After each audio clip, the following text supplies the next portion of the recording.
我叫楚昭昭。再次睁眼时，指尖还残留着银行卡的冰凉触感，眼前是熟悉到令人作呕的客厅。哥嫂瘫在沙发上剔牙，碎屑落在地板上。爸妈围着5岁的小侄子楚耀祖，在地毯上逗弄嬉闹。餐桌上只剩残羹剩饭，连块完整的菜叶都没有。上一世，我就是在这天举着500万中奖银行卡冲进家门，喊着能还清家里债务，换来的却是全家弃我而去，留我被债主砍死在高温末世里。还杵在门口干什么？赶紧把碗筷收了，放在那儿，碍谁的眼呢？今天怎么回来的这么晚？又加班了？那下个月加班费肯定不少吧？正好耀祖要交学费了，你多加班。我攥紧口袋里的银行卡，指甲嵌进掌心，脑海里炸开前世妈妈冷漠的嘶吼，恨意像毒藤缠紧心脏。我却只能勉强扯出笑容，掏出手机，离高温灾难只剩3天，必须先稳住这群吸血鬼。今天是你发工资的日子吧？赶紧把工资都给妈，这一大家子人都等着米下锅呢。我现在把工资转给你，放心吧。转账成功的提示音响起，妈妈脸上的假笑瞬间收起，挥挥手，像赶苍蝇。行了，桌子上给你留了饭，赶紧吃完，把碗洗了。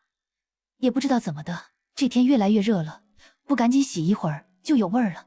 我盯着餐桌上几乎见底的汤碗，深吸一口气，压下翻涌的恶心。上一世我就是这样被他们吸血半生，最后落得尸骨无存。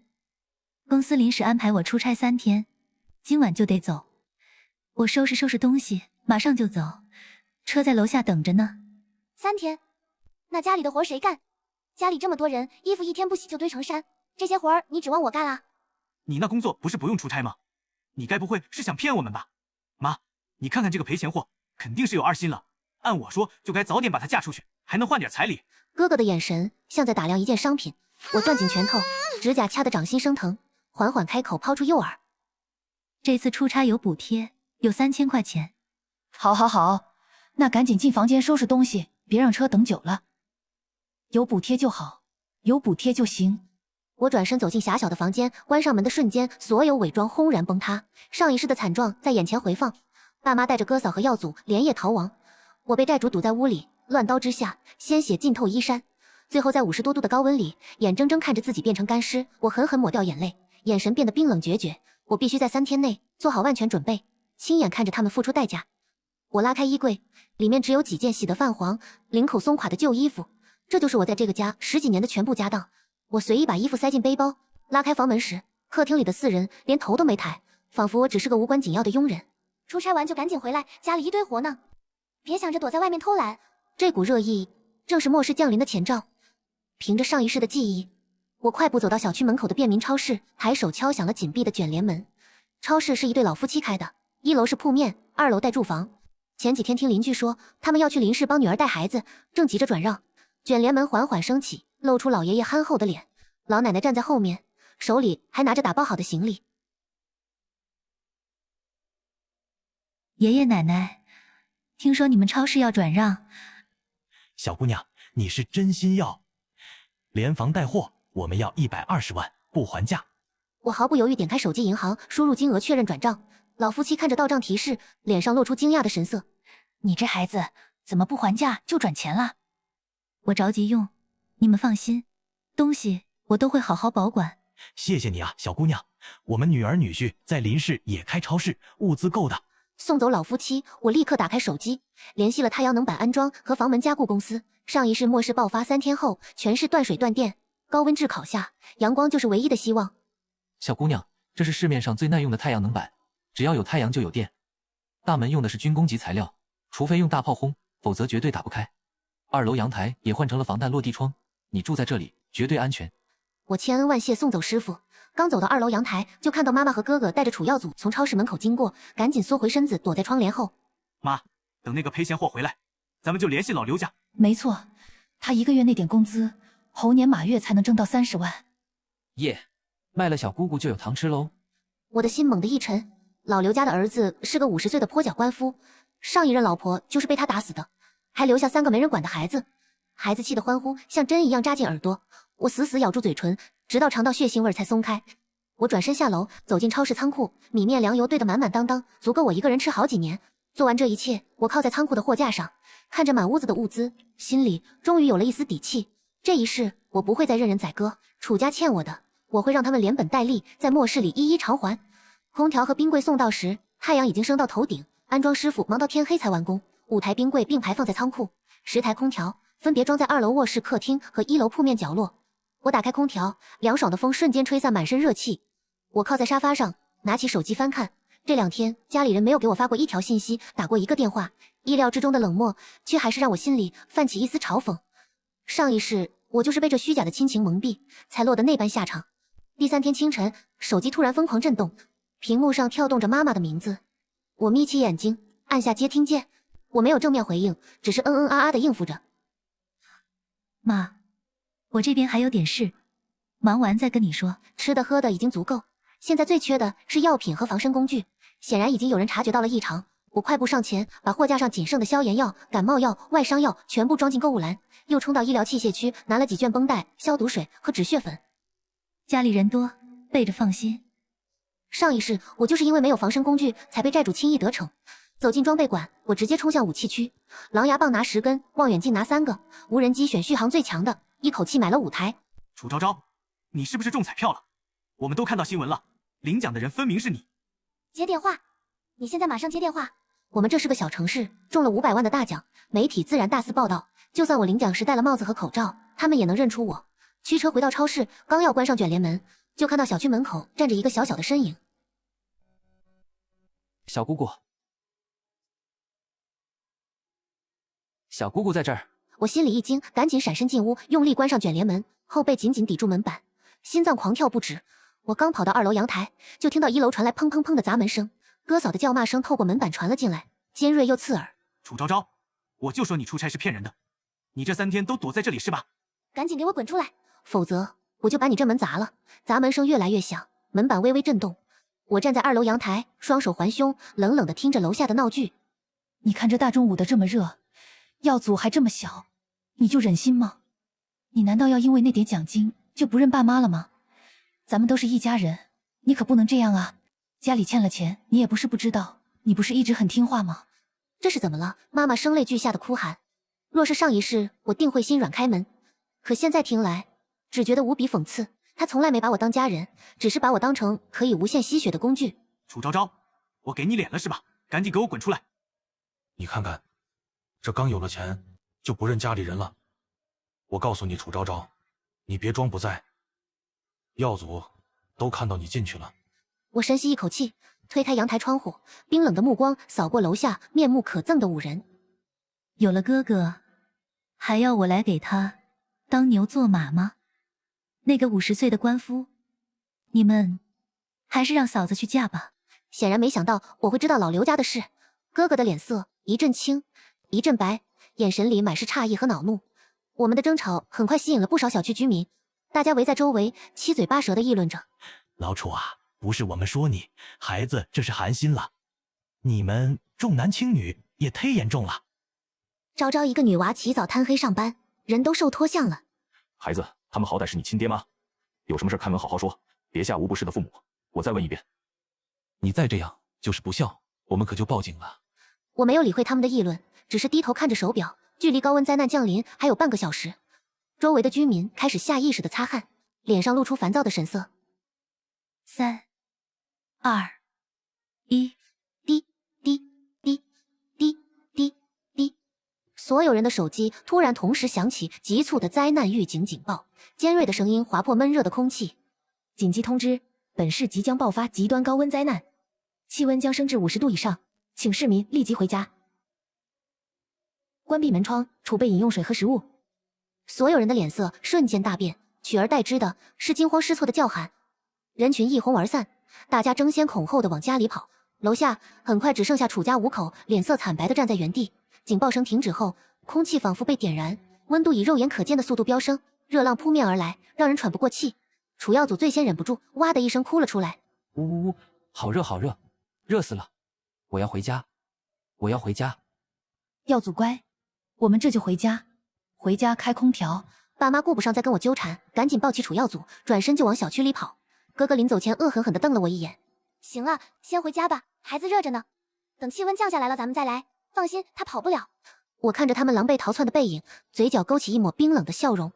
我回到屋里，从1楼货架上拿了些羊肉卷、青菜和丸子，给自己煮了一顿热气腾腾的火锅。窗外是50多度的高温炼狱，屋内是凉爽的空调和鲜香的火锅。这种强烈的对比，让我心里积压多年的怨气终于消散了一些。吃饱喝足后，我打开手机，连接上之前装在家里的监控。刚才新闻里说了，让居民近段时间都别出门。孩子他姑出去这么多天，家里没人买菜，菜早就吃完了，能吃的东西不多了。咱们家5口人呢，药组还这么小。放心吧，我了解昭昭，等晚点他气消了，我给他打个电话，他肯定不会放着咱们一家人不管的。他肯定提前知道了消息，否则无缘无故盘个超市下来干什么？上一世他们怎么对我的，这一世我就要原封不动的还回去。屏幕上显示妈妈的名字。昭昭啊，妈知道你委屈，你要是不喜欢那老刘家，妈把这亲事退了就行了。你误会妈了，我这也是为你好。年纪大的男人会疼人，你不喜欢妈就依着你。我直接挂断电话，不等他反应。没过多久，哥哥的信息就开始疯狂轰炸我的手机。你这个小贱人，你非要这么绝情是吧？我告诉你，你不让我们好过，我们也绝不让你好过。末世的日子漫长又无聊，他们正好可以给我解解闷。可半个小时后，我在小区业主群里看到了哥哥发的消息，瞬间眯起了眼睛。他居然想把祸水引到我身上。哥哥在业主群里发了3条消息，让邻居们有需要可以直接去取。各位，我是1206的业主，小区门口那家大超市是我妹妹开的。现在紧急时刻，超市里还有不少米面粮油和生活用品。消息一出，群里瞬间炸开了锅，不少人纷纷附和，显然是被物资冲昏了头脑。真是太谢谢了，我们家正愁没东西吃呢，你真是大好人。我们不占便宜，该多少钱就多少钱，能有吃的就感激不尽了。中午还看到你们跟你妹妹吵架，她真会愿意吗？我再问一遍，你安的什么心思？管他什么心思，有东西就行，难道要让老人孩子饿死吗？我翻看着群里的消息，手指微微收紧。哥哥这步棋确实毒辣，他知道对付不了我，就想利用整个小区的人来逼我就范。但他忘了我加固的大门可不是那么容易就能打开的。按照师傅说过，除非用大炮轰，否则谁也进不来。又把几个沉重的货架推到门后，进一步加固。做好这一切，我才松了口气，回到2楼继续追剧。反正他们进不来，就让他们在外面积累够失望和绝望吧。第二天一大早，手机再次响起，还是妈妈的电话。耀祖昨晚饿得嗷嗷哭，家里只剩面粉大米了，你让这么小的孩子怎么办？我没等他再说下去，直接挂断了电话。我再次挂断电话，心里没有丝毫波澜。我走到2楼阳台，掀开窗帘，一脚往下看。那天你和你爸妈吵架，我们可是帮你说话了，你可不能忘恩负义呀。我关上窗户，不再理会他们的叫喊。高温天气下，他们在太阳下根本坚持不了多久，很快就会自行散去。末世里，人只能先顾好自己。我能做的就是守住自己的一方天地，看着那些伤害过我的人一步步走向毁灭。手机屏幕亮起，楚家5口齐刷刷跪在镜头前，背景是昏暗闷热的客厅，他们的衣服被汗水浸透，紧紧贴在身上。妈妈哭得声泪俱下，眼角的皱纹里塞满了虚伪的悔恨。哥哥和爸爸低着头看不清表情，嫂子在一旁抹着不存在的眼泪。家里没电了，手机都快关机了，一点吃的都没有了。你看看耀祖，都快不行了。楚耀祖趴在妈妈怀里，脸色蜡黄。你让我们过来吧，求求你了，昭昭，妈都给你跪下了。他姑啊，是我错了，求求你发善心，救救我们。你救救耀祖，他以后长大了会孝敬你的。我嫁进来也没苛待过你啊。我说过了，我跟你们不是一家人。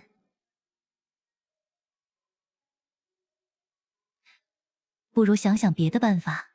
我的话还没说完，视频画面突然一黑，想来是手机彻底没电了。我放下手机，嘴角勾起一抹冷笑。我从物资堆里取出无人机，固定好摄像头，遥控着它，悄悄飞进小区，对准1206的窗户。10分钟后，手机传回画面。这个贱人，当初就该早点把她嫁出去换彩礼，不，嫁出去都便宜了她，就该把她卖掉，让她千人骑万人压。要是现在我手上有一把刀，我都恨不得马上把她捅死，吃她的肉，喝她的血。他骂得越脏，我心里就越痛快，积压多年的怨气像是找到了宣泄口。我打开小区业主群，手指飞快敲击屏幕，发出一条让所有人都沸腾的消息：有偿上门代打，目标1206楚家，打谁都可以。凭借现场视频，可领取米面、泡面等生活物资，无人机送货上门到阳台。发完消息，我给自己温了一杯牛奶，窝在沙发里，静待好戏开场。末世里，物资就是最好的催化剂，我笃定他们不会放过这个机会。客厅瞬间陷入混乱，几个被楚家坑过的居民冲了进去，拳头和棍棒落在爸爸和哥哥身上，没人理会他们。毕竟在这场灾难里，女人和孩子的价值远不如2个壮劳力。爸爸也被打得鼻青脸肿，蜷缩在墙角呻吟。居民们打够了，纷纷拍下视频发给我，报上房号。我信守承诺，操控无人机，一家一家送去物资。第二天一早，我睡到自然醒，第一时间打开无人机监控，查看楚家的情况，同时在业主群里发了通知，终止代打服务。1206里一片狼藉，地上的血迹已经干涸，妈妈正用破布给他擦拭伤口。现在怎么办？家里一点吃的都没有了，再这样下去，我们都会饿死的。我冷笑一声，关掉监控。他到现在还抱有幻想，以为亲情能换来食物和生存的机会，真是天真的可笑。我每天通过无人机观察楚家，看着他们一天比一天虚弱，互相埋怨，丑态百出。都是你，整天骂女儿是赔钱货，要不是你，女儿会跟我们离心吗？咱们现在至于这样吗？都是你，从你嫁进来就开始为难她，有你这么当嫂子的吗？你这个贱人，你真该死！楚耀祖坐在一旁，不哭不闹，只是冷冷地看着眼前的一切，眼神里没有丝毫孩童的纯真，只有与他年龄不符的冷漠和贪婪。又过了2天，1206彻底安静了下来，挣扎着站起身，踉跄地走到阳台上。姑姑，肯定是姑姑。他一眼就看到了超市2楼阳台的我，兴奋地挥手。客厅里的4人听到动静，也拼尽最后一丝力气爬到阳台上。我拉开窗户，一股热浪扑面而来，夹杂着汗水和腐朽的味道，额头撞在阳台栏杆上，发出沉闷的声响。我静静地看着他们，许久后才轻声开口：“我救不了你们。”我按下遥控器，无人机开始往回飞，心里默默补上一句：就像上一世的我，也救不了自己。就在无人机返程的瞬间，我看到楚耀祖突然像疯了一样猛地冲向爸妈，双手死死抓住他们的胳膊，用力往后一拽，阳台上瞬间乱成一团。我还没看清具体发生了什么，不想再看那边的惨状。他们住在3楼，掉下去不会立刻死去，但在50多度的高温下，几天没吃没喝，根本活不成。我靠在窗边，心情复杂。没过多久，楼下传来楚耀祖的哭声，想来是看到爸妈没有动静，知道自己最后的希望也破灭了。小区里的情况越来越糟，越来越多的人因为高温、饥饿和缺水倒，丧尸的嘶吼声也越来越近。上一世高温末世后期，会有部分人因为极端环境变异成丧尸。我加强了超市的防御，在超市周围设置了更多的陷阱，用铁丝网围起后院，又在门口安装了感应警报器。这天中午，警报器突然响起，我通过监控看到几个穿着破烂衣服的人正试图翻越铁丝网闯进超市后院，他们手里拿着铁棍和菜刀，眼神贪婪，显然是被超市里的物资吸引了。快，翻过去，里面肯定有吃的喝的。小心点，别被发现了。举起之前购买的弩箭，对准其中一个人的肩膀，毫不犹豫地扣动扳机。咻的一声，弩箭精准地命中目标。那个人惨叫一声，从铁丝网上摔了下去，剩下的人吓得魂飞魄散，再也不敢停留，扶着受伤的人狼狈地逃跑了。我放下弩箭，心里清楚，这只是开始。随着物资越来越匮乏，会有更多的人铤而走险，想要抢夺我的超市。我打开手机查看银行卡余额，还有280多万，这些钱在末世里无法流通。傍晚时分，我通过无人机看到1206的阳台空无一人，楚耀祖哥哥和嫂子不见了踪影。我放大镜头，在楼道里看到了他们的身影，似乎在寻找食物。他们的目标是楼道里其他住户的房门。这间房好像有人，我听到里面有动静。砸开它，里面肯定有吃的。我看着他们疯狂地砸着邻居的房门，心里没有一丝同情。上一世这些邻居大多冷眼旁观我被楚家欺负，甚至有人落井下石，现在不过是自食其果。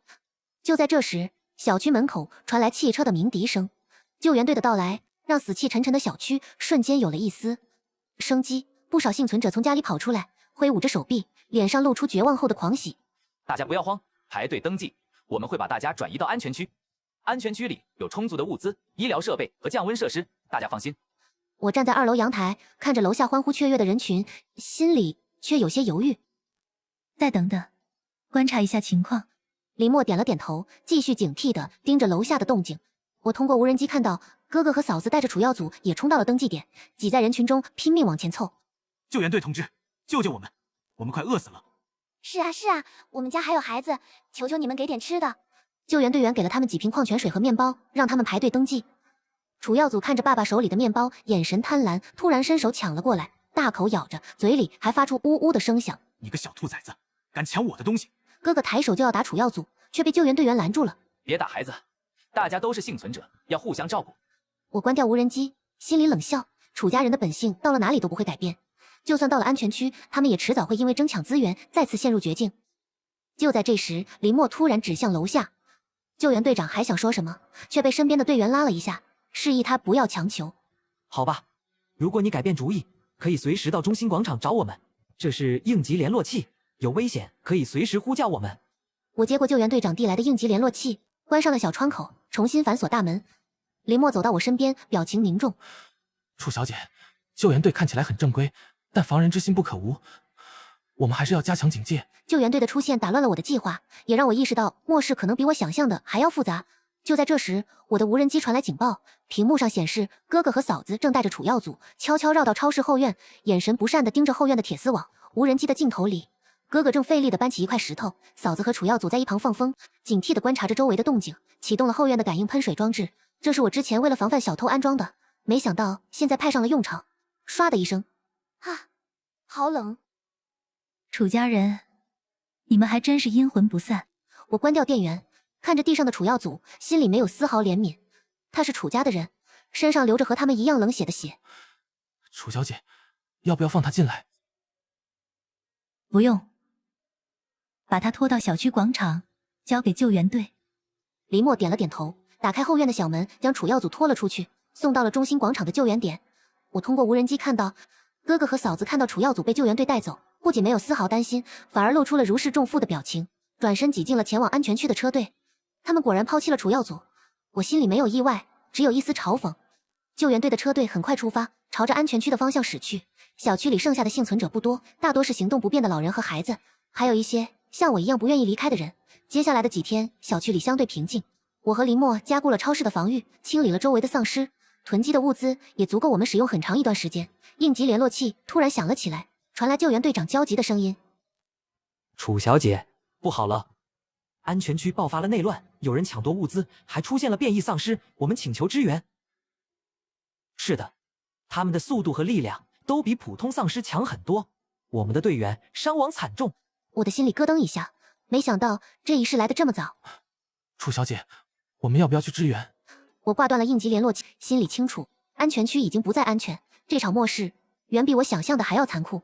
就在这时，超市门口突然传来剧烈的撞击声，伴随着变异丧尸的嘶吼声。我和林默对视一眼，都从对方眼中看到了警惕。楚小姐，他们来了！变异丧尸的嘶吼声震耳欲聋，大门被撞击得砰砰作响，门板上的裂缝越来越大。我和林默握紧武器，严阵以待。这些变异丧尸比普通丧尸高大许多，皮肤呈灰黑色，指甲尖锐如刀，撞门的力量惊人，加固过的大门都摇摇欲坠。楚小姐，他们的弱点应该还是头部，我们集中攻击头部。好，你负责左边，我负责右边。哐当一声巨响，大门被撞开一个缺口。哼，去死！我举起狼牙棒，狠狠砸在变异丧尸的爪子上，只听咔嚓一声，斧刃正中他的额头，黑红色的血液喷溅而出，变异丧尸倒在地上，不再动弹。但更多的变异丧尸冲了上来，他们踩着同伴的尸体，疯狂地往超市里挤。我和林默背靠背作战，挥舞着武器，不断地攻击冲进来的变异丧尸。就在这时，一只变异丧尸突然从侧面冲了过来，朝着我的后背扑去。小心！林默猛地推开我，自己却被变异丧尸扑倒在地。变异丧尸张开血盆大口，朝着林默的脖子咬去。林默，我毫不犹豫地举起狼牙棒，狠狠砸在变异丧尸的后脑勺上。你怎么样？没事，小伤。我快速拿出医疗箱，给林默的伤口消毒包扎。超市里的货架被撞得东倒西歪，物资散落一地。好。林默举起消防斧，挡在门口，奋力抵挡着变异丧尸的进攻，将汽油泼在变异丧尸身上。砰的一声，我点燃了打火机，扔向人群，火焰瞬间燃起，吞噬了冲在前面的变异丧尸。他们发出凄厉的嘶吼声，纷纷后退。我们靠在门上，大口喘着气，脸上和身上都沾满了血污和灰尘。暂时安全了。我走到2楼阳台，掀开窗帘，一脚往下看。变异丧尸被火焰阻挡，聚集在超市门口不肯离开，眼神凶狠地盯着超市，像是在等待机会。林默，你看，是救援队。然而当车辆靠近时，我们才发现车上下来的并不是救援队，而是一群穿着黑色制服的人，手里拿着专业的武器，看起来像是某个私人武装组织。他们是谁？黑色制服小队的火力凶猛，变异丧尸在枪口下纷纷倒地。我和林默缩在2楼阳台角落，透过窗帘缝隙观察，显然是经过专业训练的队伍。优先确认物资情况。队长，超市大门加固过，看起来有人驻守。喊话，让里面的人开门。林默握紧消防斧，眼神警惕。官方小队，末世刚爆发不久，怎么会有这么专业的队伍？不好说，先看看他们的诚意。现在冒充救援的暴徒太多，我们有官方颁发的行动徽章，现在展示给你看。无人机镜头里，队长掏出一枚银色徽章，上面刻着"应急救援"字样，还有官方印章图案。我和林默对视一眼。你们的目的是什么？收集幸存者信息，统计物资储备，建立临时安全点。我们检测到你这里有大量物资，可以协调，但我有条件，你们必须保证我的安全，不能强行征用。没问题，我们尊重个人物资所有权，协调是自愿原则。我和林默商量后，决定打开侧门，让队长一人进来沟。侧门打开，队长走进超市，身上带着淡淡的消毒水味，眼神坦诚。我叫陈峰，负责这片区域的救援。楚小姐，感谢你的配合。我们已经在城郊建立了安全点，有医疗设备和降温系统。如果你愿意，可以带着物资和我们一起去安全点，那里更安全。我暂时不打算离开，这里的防御足够应对危险。就在这时，无人机传来警报，屏幕上显示楚耀祖正偷偷跟在小队身后。他趴在超市后院的草丛里，眼神阴鸷，手里还攥着一块锋利的石头。不好，楚耀祖跟过来了，是他家人都因自己的自私丧命，现在只剩他一个，心思歹毒，朝着侧门跑来。小姑姑，开门，让我进去。我知道错了。你别过来，这里不欢迎你。楚耀祖不听劝阻，加快脚步冲向侧门。陈峰眉头一皱，抬手示意队员拦截。站住！再过来就采取强制措施。楚耀祖被队员拦住，情绪瞬间失控，拿起石头就朝着队员砸去。队员轻松制服楚耀祖，将他按在地上。楚小姐，这孩子交给你处理，还是交给我们带回安全点？交给你们吧，他留在我这里是隐患，但请别伤害他。陈峰点头，示意队员将楚耀祖带走。这是安全点的坐标和联络方式，有需要可以找我们。陈峰留下联系方式后，带着队员离开了超市。我关上门，重新加固防御。现在怎么办？要不要相信他们的安全点？暂时观望安全点，人多眼杂，未必比这里安全。我打开无人机，看着楚耀祖被带上卡车，心里没有丝毫波澜。但我没想到，这只是暂时的平静，更大的危机正在悄然酝酿。官方小队离开后的第3天，超市周围的变异丧尸明显减少，小区里的幸存者开始零星活动。我通过无人机观察，发现有几个幸存者组成小队，在楼道里搜寻物资，偶尔会发生争抢冲突。这天中午，我正在整理仓库，突然听到后院传来轻微的响动。楚小姐，有情况。我和林默冲到后院，发现铁丝网被人剪开了一个小口，地上还有新鲜的脚印。是楚耀祖，他跑回来了。脚印朝着小区方向延伸，我立刻放出无人机追踪，果然在1206楼道里发现了楚耀祖的身影。他正和几个流浪幸存者密谋着什么，手里拿着从官方小队那里偷来的匕首。你确定超市里有很多物资？当然，我小姑姑中奖了。超市里米面油堆成山，还有空调和冰柜，里面的物资我们平分。好，我们听你的，今晚就动手。我看着屏幕里楚耀祖的嘴脸，心里一阵冷笑。我们要不要提前动手？在超市周围安装了感应式警报器，气温稍微降低。楚耀祖带着5个流浪幸存者偷偷摸到超市门口。就是这里，大门加固过。我们从后院的铁丝网进去。他们小心翼翼地剪开铁丝网，刚钻进后院，警报器就发出刺耳的声响。既然来，就别走了。我通过扩音器喊话，同时打开后院的探照灯，强光将后院照得如同白昼。楚耀祖和流浪幸存者被强光晃得睁不开眼，脚下一滑，摔倒在地。我可以放你们一条生路。我们投降，是楚耀祖蛊惑我们的。几个流浪幸存者立刻举手投降，只有楚耀祖还在顽抗，拿起匕首就朝着大门冲来。小姑姑，我要杀了你！你毁了我的家，我也要让你不好过。我早有准备，按下开关，门口的汽油桶自动倾倒，汽油顺着地面流淌。我点燃打火机扔了过去，火焰瞬间燃起，形成一道火墙，挡住了楚耀祖的去路。啊！我的衣服！楚耀祖的衣角被火焰点燃，吓得他疯狂拍打。要不要追？不用，他跑不远。而且，经过这次教训，他不敢再轻易来招惹我们。我叫来了官方小队，将投降的流浪幸存者交给他们处理。楚小姐，多谢你配合。楚药组，我们会派人搜寻。麻烦你们了。他太危险，不能让他再危害其他幸存者。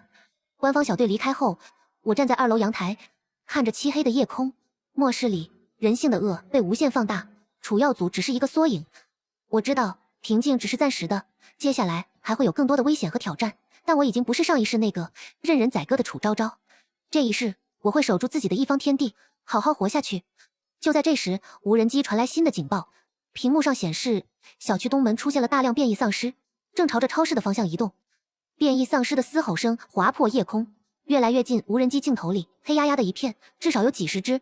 不好，是尸潮，他们怎么会突然聚集过来？可能是楚药组逃跑时引来的，也可能是被超市的灯光和声音吸引。我和林默立刻行动起来，关闭所有不必要的灯光，加固大门和侧门，将货架推到门口作为屏障。林默，你负责1楼防御，用消防斧和狼牙棒攻击靠近的丧尸。我去2楼用弩箭支援你，瞄准他们的眼睛射击。好，注意安全。尸潮很快冲到超市门口，疯狂地撞击大门，门板发出砰砰的巨响，仿佛随时都会被攻破，朝着侧门扑来。林默反应迅速，我拿起2把狼牙棒，冲到1楼，和林默背靠背作战。变异丧尸源源不断地冲过来，我们挥舞着武器，手臂酸痛难忍，身上沾满了黑血和污渍。一只体型格外庞大的变异丧尸出现了，它比其他丧尸高大1倍，皮肤坚硬如铁，普通的攻击根本无法伤它分毫。哦！巨型变异丧尸一拳砸在大门上，门板瞬间凹陷下去，出现一道巨大的裂缝。不好，这只丧尸是首领，攻击他的眼睛。林默点点头，举起消防斧朝着巨型变异丧尸的眼睛劈去，却被他用手臂挡住，斧刃只在他手臂上留下一道浅浅的划痕。他的皮肤太硬了。巨型变异丧尸张开血盆大口朝着我扑来，我侧身避开，狼牙棒狠狠砸在他的后脑勺上，他只是晃了晃脑袋，没有受到丝毫影响。就在这危急时刻，远处传来了枪声，巨型变异丧尸应声倒地，脑袋被一枪击中。是官方小队，陈峰带着队员赶来支援，他们手持重型武器，对着尸潮疯狂射击，变异丧尸纷纷倒地，腥臭的气味弥漫在空气中。楚小姐，这次尸潮很不寻常，似乎是被人刻意引导过来的。是楚药组，他肯定怀恨在心，想借尸潮报复我。我们已经加大了搜寻力度，一定会找到他。官方小队留下几个人帮忙清理尸体，然后离开了超市。我和林默瘫坐在地上，大口喘着气，浑身酸痛。楚小姐，这次真的太危险了，要不我们还是去安全点吧。再等等，我想看看楚药组的下场。身边还跟着几个被他蛊惑的幸存者。等尸潮攻破超市，我们就去捡便宜。我联系了陈峰，告诉了他楚药组的藏身之处。看着窗外泛起鱼肚白，但末世的危险并没有结束。我知道楚药组只是一个小麻烦，接下来还会有更多的挑战等着我。但我已经做好了准备，无论遇到什么危险，我都会拼尽全力活下去，守护好属于我的一切。官方小队很快就包围了小区地下室。我通过无人机看到，楚药组被押上卡车时，眼神怨毒地盯着超市的方向，像是要把我生吞活剥。不用客气，这是我们的职责。对了，安全点现在需要大量的医疗物资，你这里有多余的吗？有，我可以捐出一部分感冒药和外伤药。我让林默整理了几箱药品，交给官方小队带走。接下来的几天，小区里相对平静。我开始利用超市的物资，在院子里种植蔬菜，搭建了简易的温室，确保食物供应不会中断。楚小姐，你还会种植？上一世，末世后期，食物短缺，我跟着幸存者学过一点，没想到这一世能派上用场。这天下午，我正在温室里浇水，我走到2楼阳台，看到一辆越野车停在超市门口。小姑娘，我们女儿那边的超市被变异丧尸攻破了，我们没办法，只能回来投奔你。心里有些不忍，快进来吧，外面不安全。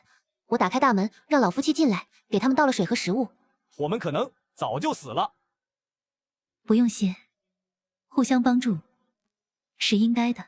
老夫妻的到来给冷清的超市增添了一丝人气，他们主动帮忙打理温室和超市卫生，让我和林默轻松了不少。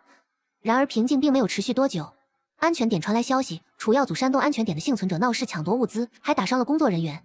楚小姐，楚耀祖太狡猾了，他利用其他幸存者的不满，煽动他们闹事。现在安全点一片混乱，他想干什么？想让安全点的幸存者来围攻你。楚小姐，我们现在怎么办？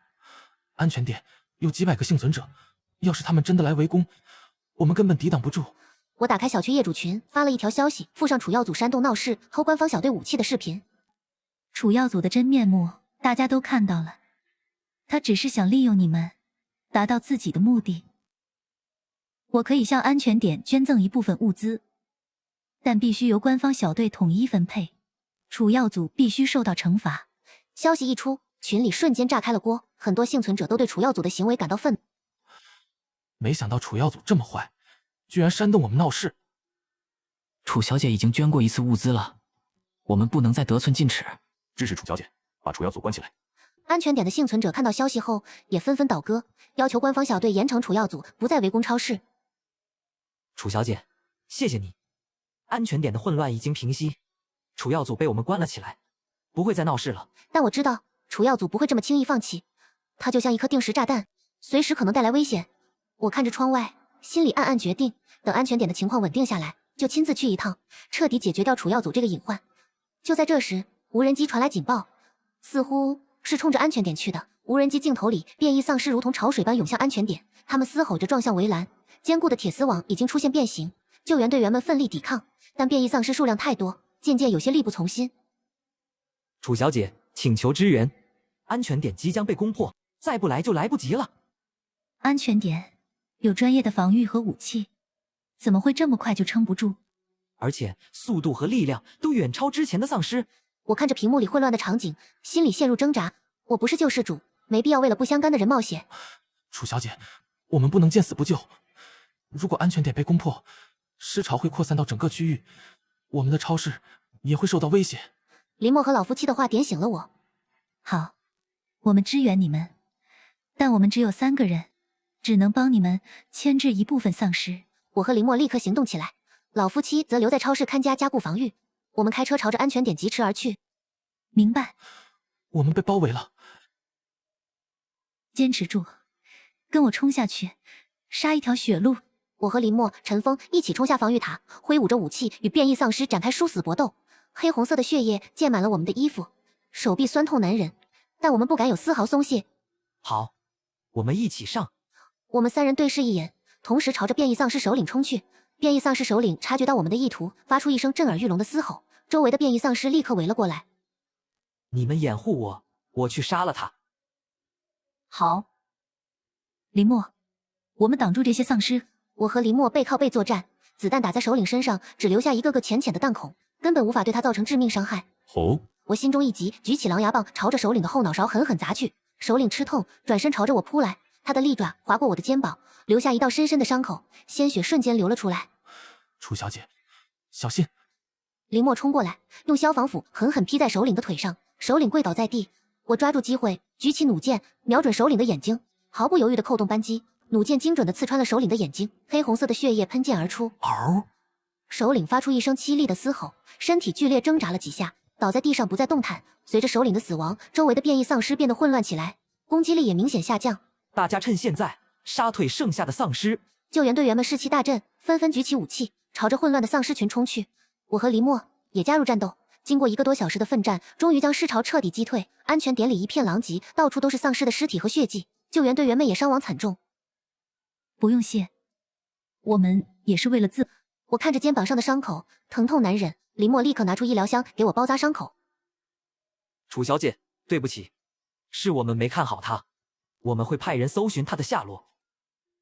不用了，他跑不远，迟早会自食恶果。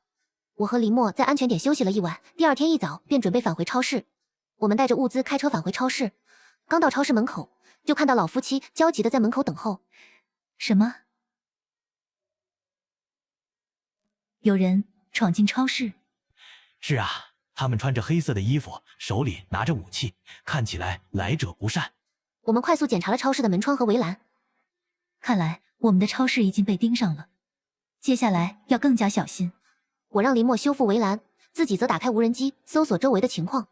无人机镜头里，我看到不远处的树林里有几个黑影在晃动，他们穿着黑色的衣服，手里拿着武器，正是昨晚试图闯进超市的人。找到了，他们还在附近徘徊，看来是不死心，主动出击。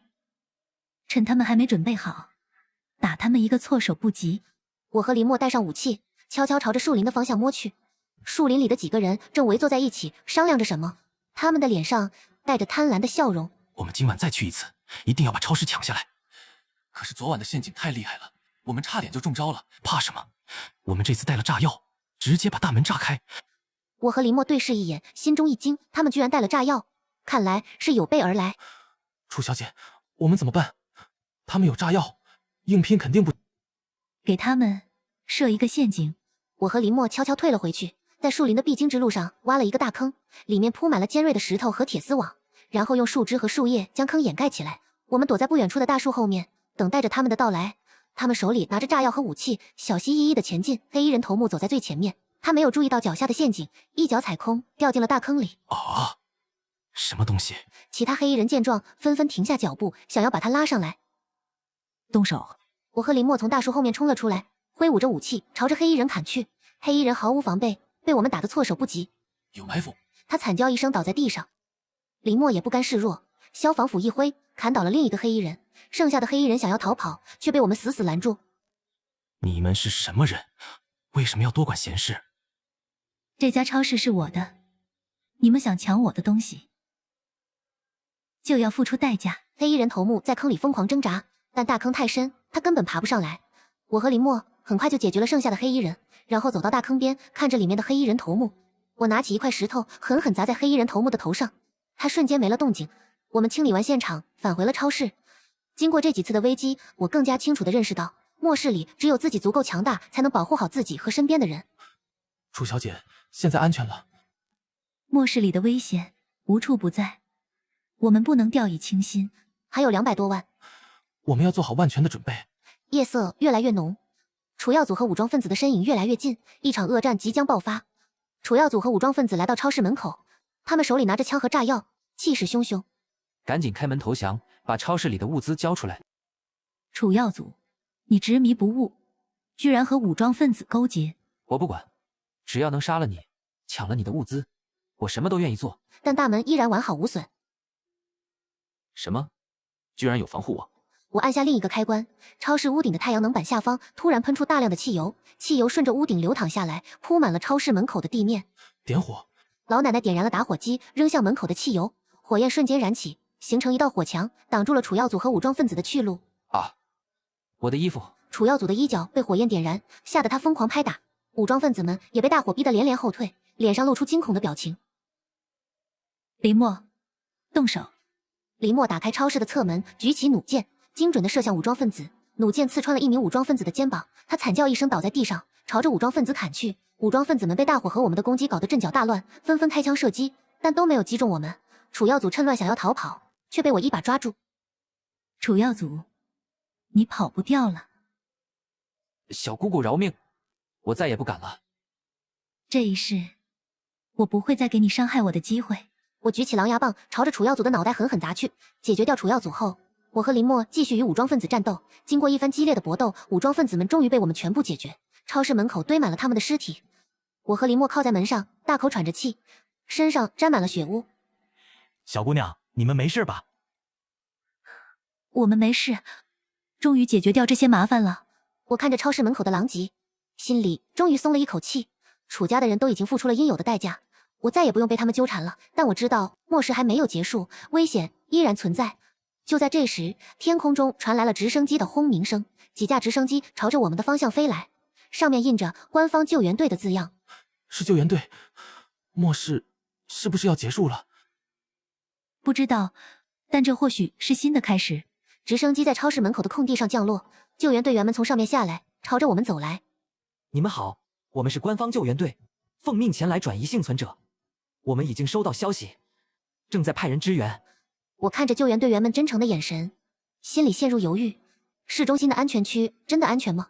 我和林默老夫妻商量后，决定跟救援队前往市中心的安全区。超市虽然安全，但终究不是长久之计。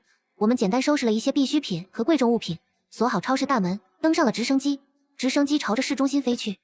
窗外的城市一片狼藉，到处都是废弃的车辆和倒塌的房屋。经过1个小时的飞行，直升机降落在市中心的安全区。安全区里秩序井然，有专门的居住区域、医疗区域和物资分配区域。幸存者们脸上都露出了久违的笑容。楚小姐、林先生、爷爷奶奶，你们先去登记信息，然后会有人给你们安排住处。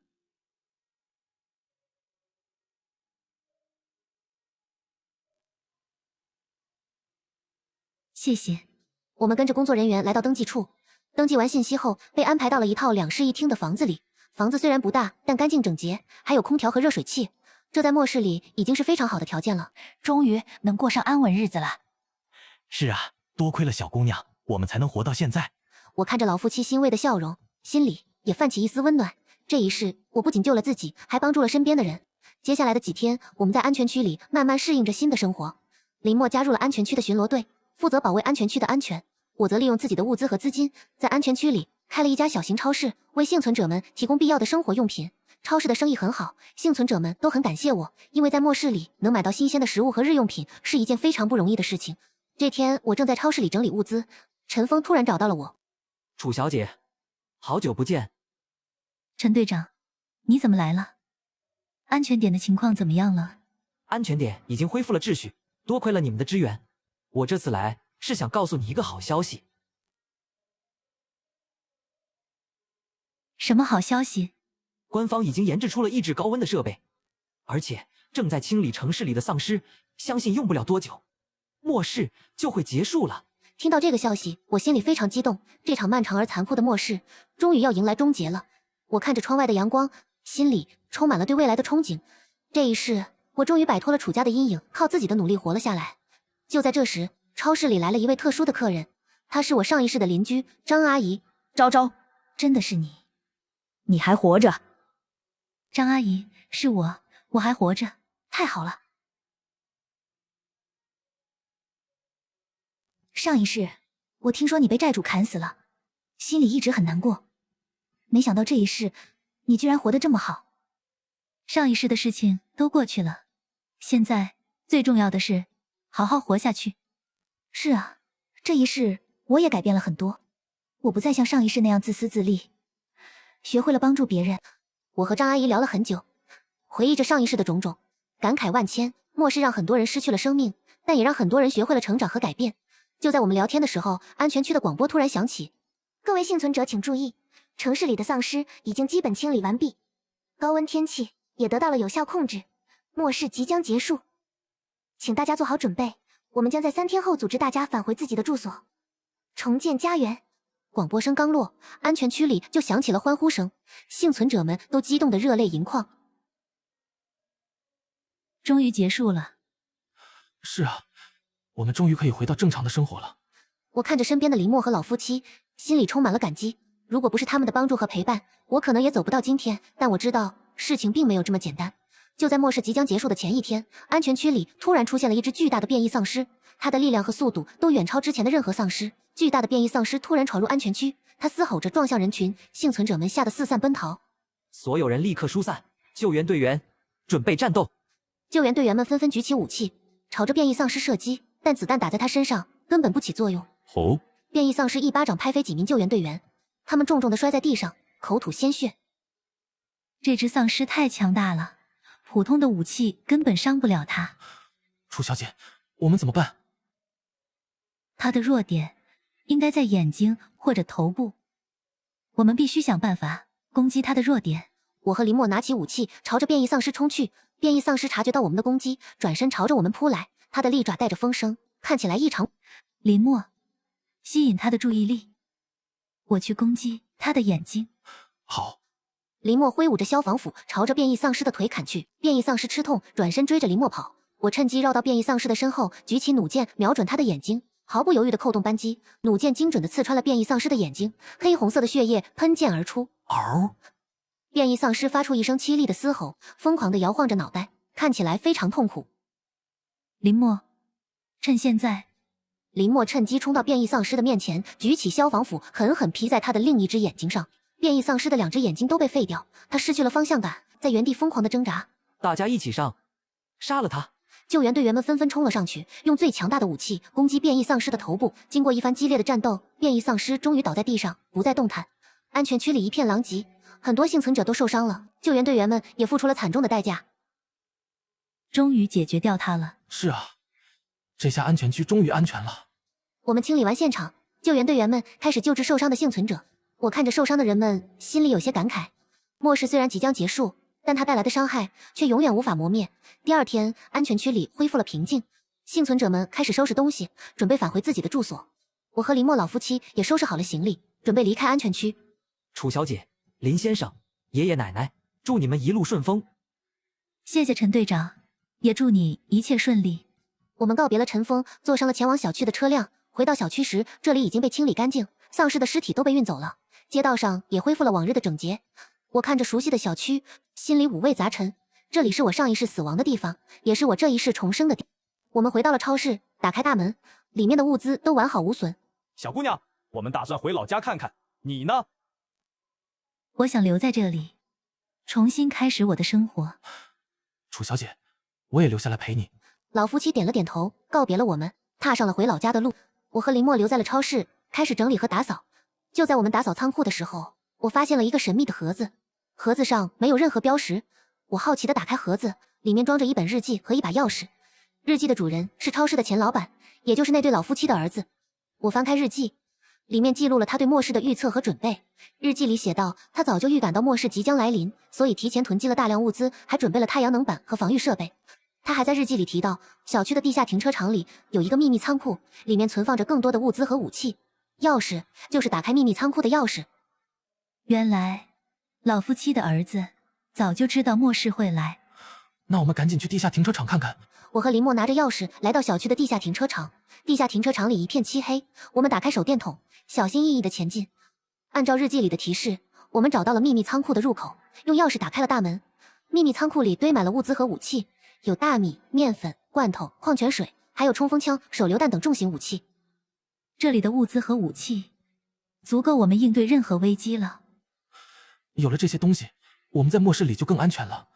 我们将秘密仓库里的物资和武器搬到了超市，妥善保管起来。接下来的几天，我和林默开始重建超市。我们扩大了超市的规模，增加了商品的种类。超市重新开业后，吸引了很多小区里的幸存者，生意非常火爆。我也渐渐走出了上一世的阴影，变得更加开朗和自信。这天，我正在超市里忙碌，一位熟悉的身影走进了超市。是你。来人是上一世帮过我的一位邻居李叔叔。上一世，他在我被债主追杀时试图保护我，但最终还是被债主杀害了。昭昭，真的是你？你还活着？李叔叔，我还活着。上一世，谢谢你试图保护我。唉，上一世我没能保护好你，心里一直很愧疚。这一世，我终于又见到你了。我和李叔叔聊了很久，他告诉了我很多上一世我不知道的事情。上一世，楚家的人早就知道债主会找上门，所以他们提前逃跑了，还把所有的债务都推到了你身上。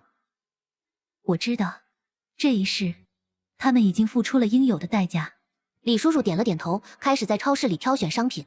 就在这时，超市里突然冲进几个陌生人，他们手里拿着武器，脸上带着凶狠的表情。把超市里的物资和武器都交出来，否则我们就杀了你们。你们是谁？为什么要抢我的东西？我们是之前武装分子的同伙，今天是来为他们报仇的。我和林默对视一眼，心里没有丝毫畏惧。就凭你们还想报仇？我和林默举起武器，朝着陌生人冲去。这些陌生人的战斗力远不如之前的武装分子，我们很快就将他们制服。求求你们，放了我们吧！放了你们？你们为非作歹，残害了那么多幸存者，现在说放就放？我打电话通知了救援队员，将这些陌生人交给了他们处理。经过这件事，我更加清楚地认识到，末世虽然即将结束，但人性的恶并没有消失。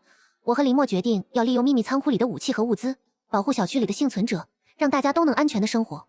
我们组织了小区里的年轻幸存者，成立了巡逻队，负责小区的安全。我还在超市里设立了物资分配点，为小区里的困难户提供免费的物资。小区里的幸存者们都非常感激我们，大家互帮互助，共同重建家园。就在小区里的生活渐渐步入正轨时，我收到了一条神秘的短信。短信内容：楚昭昭，恭喜你在末世里活了下来，但这并不是结束，而是新的开始。我看着神秘短信，心里充满了疑惑。发送短信的号码是未知的，没有任何线索。楚小姐，是谁发来的短信？不知道，但这个人好像很了解我。我尝试回复短信，但对方没有任何回应。接下来的几天，我一直被神秘短信的事情困扰着，总觉得有一双眼睛在暗中盯着我。这天，我正在超市里整理物资，突然看到一个熟悉的身影在超市门口徘徊。我仔细一看，居然是上一世的债主，他居然还活着。怎么会是他？楚小姐，怎么了？上一世的债主，他还活着。我赶紧躲到货架后面，观察着他的一举一动。债主在超市门口徘徊了很久，然后转身离开了。楚小姐，我们要不要追上去？不用，他现在还不知道我在这里。我们先观察一段时间。接下来的几天，债主每天都会在超市门口徘徊，显然是在打探情况。我知道他肯定是为了我手里的物资和奖金而来。楚小姐，我们不能再等了，必须主动出击。好，我们设一个陷阱，引他进来。我和林墨在超市里设好了陷阱，然后故意将超市的大门打开，露出里面的物资。债主果然上当了，他以为超市里没人，偷偷溜了进来。他刚走进超市，就触发了陷阱，脚下的地板突然塌陷，他掉进了大坑里。啊！什么东西？债主，好久不见。债主抬头一看，看到了我和林墨，脸上露出惊恐的表情。楚昭昭，你居然还活着！托你的福，我不仅活着，还活得很好。你放了我吧，我再也不敢了。上一世，你把我砍死在家里，抢走了我的一切，现在说不敢了。我想起上一世的痛苦和绝望，心里的恨意再次涌上心头。楚小姐，杀了他，为上一世的自己报仇。我举起狼牙棒想要砸下去，但就在这时，我犹豫了。杀了他，我就能为上一世的自己报仇，但这样，我和他又有什么区别？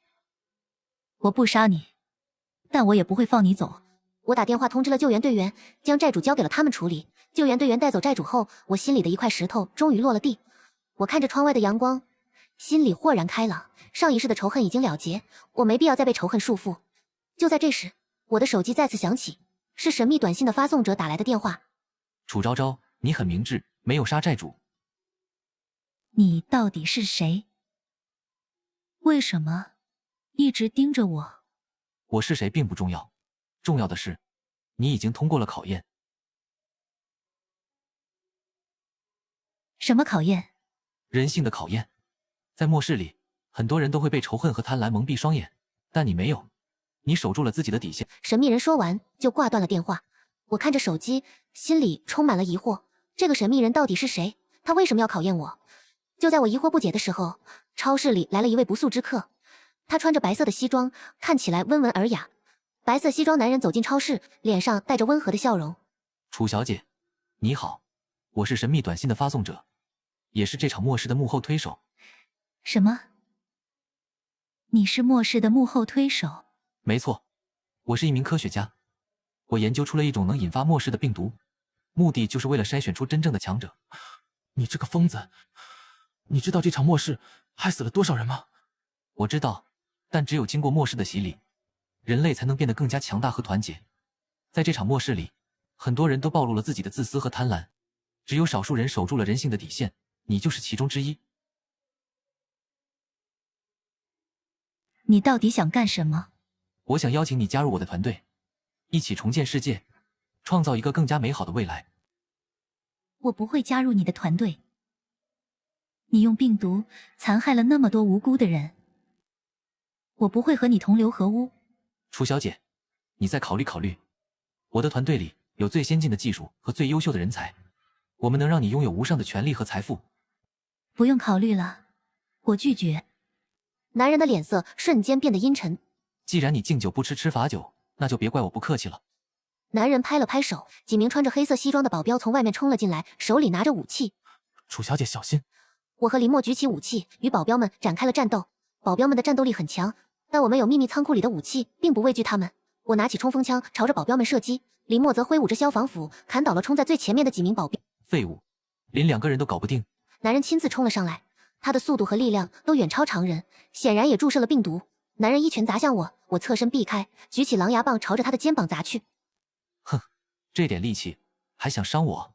男人一把抓住狼牙棒，用力一扯，将狼牙棒夺了过去，扔在地上。楚小姐，林默冲过来，朝着男人的后背砍去。